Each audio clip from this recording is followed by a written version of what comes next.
Welcome to this introductory video of the ASCOR Explainer series. My name is Esther Law, Senior Portfolio Manager at Amundi Asset Management and also a co-chair of ASCOR. In today's episode, I'll be joined by Claudia Gollmeier, Head of Investments, Colchester Global Investors Singapore and ASCOR co-chair, as well as Antonina Scheer, Research Project Manager at the Transition Pathway Initiative Centre, or TPI Centre for short, at London School of Economics. We will walk you through 1. What is ASCOR? 2. What value does ASCOR offer? 3. Its key design principles. And 4. The structure of the framework. We hope this video series will be useful to our colleagues in the investor community as well as to governments that issue sovereign bonds. ASCOR stands for Assessing Sovereign Climate-Related Opportunities and Risks. It is an investor-led project supported by 17 ASCOR supporters with TPI Centre at the LSE as the academic research expert. It is based on a methodology that was developed by the TPI Centre, an independent and vigorous academic organization in consultation with investors and the wider public. It assesses countries on their progress managing the low carbon transition and the impacts of climate change. The methodology and country results are available online on the link on slide 1. I will now hand over to Claudia. Thank you, Esther. I will give a brief overview of the value of ASCOR to investors, sovereign issuers, regulators, index providers, and other stakeholders. The ASCOR framework aims at framing how investors approach climate change in their assessment of sovereign bonds. For a start, it provides the first comprehensive framework which covers the most important aspect of how a country manages climate change.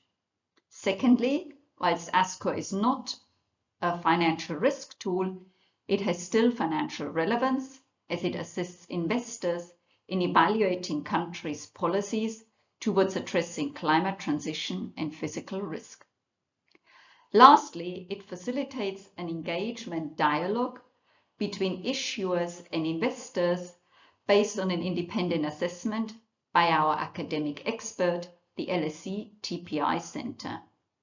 It is also useful for issuers to showcase their progress towards their climate commitments.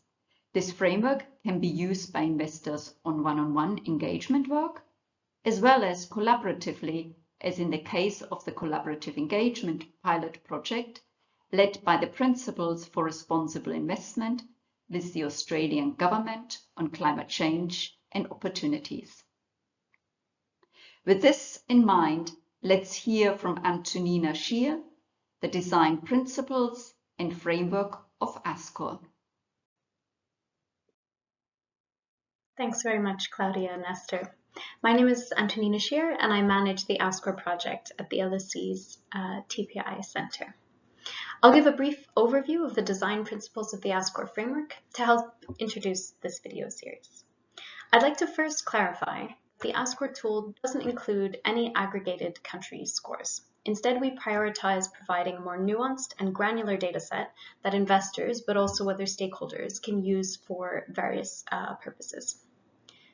The first design principle is that our assessments only rely on publicly available information disclosed by official government sources. The framework is composed of clear yes or no questions, and these are complemented where relevant by quantitative metrics. Methodology and results are all transparent and available on our website. The ASCOR framework was developed with the aim of avoiding additions to countries' reporting burdens, and we do this by building on disclosure mandates, for example, by the UN Framework Convention on Climate Change.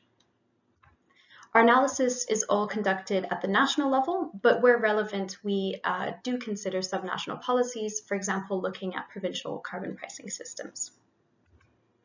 The ASCOR tool only evaluates what countries have the ability or agency to change. We don't evaluate anything that is exogenous to the countries, for example, their exposure to future extreme events.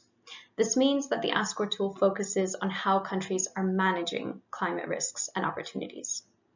As such, the ASCOR tool is not a financial risk tool, but rather a performance and a climate alignment tool. So in this way, it can inform investors' understanding of how countries are building the capacity to manage future climate risks. Finally, the tool integrates a principle known as common but differentiated responsibilities. This is a principle enshrined in the UN Framework Convention on Climate Change, whereby high-income countries are expected to shoulder a greater mitigation burden. We put this principle into practice in the ASCOR tool through income group exemptions, where middle and low-income countries are exempted from some of the more ambitious or challenging indicators in the framework. We also put this into practice with a fair share approach for target alignment, and you can learn more about this in our video on 2030 targets. The ASCOR framework is composed of 3 pillars. In each pillar, we have a number of thematic areas, which are in turn made up of binary yes or no indicators, as well as some quantitative metrics where relevant. The first pillar, emissions pathways, analyzes countries' historical emissions trends and also their forward-looking targets.